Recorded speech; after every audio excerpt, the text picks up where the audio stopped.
Let's stay in the UK now, because hundreds of people are spending the night away from home after being evacuated from their homes after part of a dam collapsed. Let me show you where this is, Whaley Bridge in Derbyshire. And then the dam where this is taking place is called the Toddbrook Reservoir that you can see there nearby. Let me bring you also some of the pictures. First to the dam itself. You can see here how part of it has collapsed. Look at that.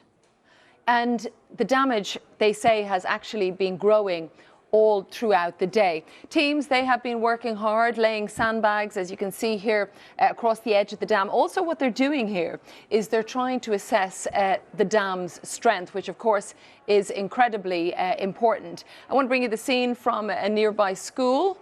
Gathering point here, acting as an evacuation centre, and emergency services that are also gathering there as they assess the situation. Take a look at these pictures from Wednesday. Incredibly dramatic.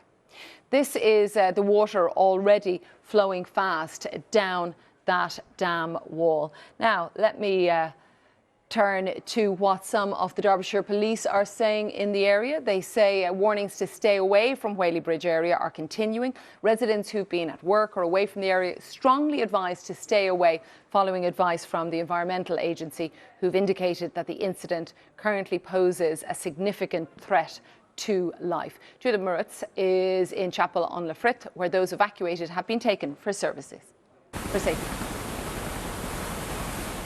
This dam is the only thing holding back Toddbrook Reservoir from Whaley Bridge. It's protected the town for nearly 200 years. Now it's dangerously close to bursting. Heavy rain has damaged the dam. Engineers are trying to pump water from the reservoir, but if the wall collapses, it could swamp the town centre below. Whaley Bridge is now deserted. Residents were told to get out as fast as possible.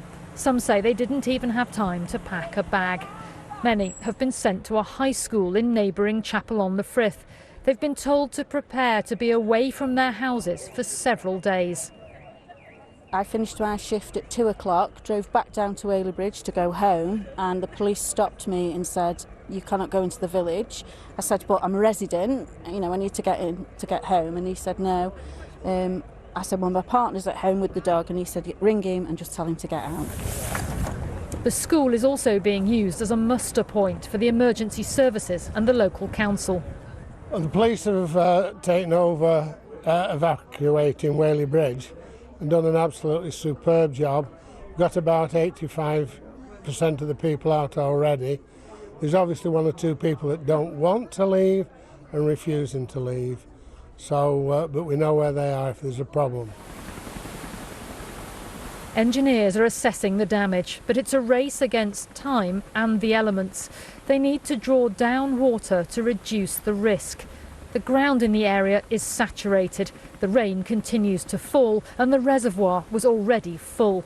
Something which has always been seen as a local attraction and beauty spot suddenly poses a real mortal danger.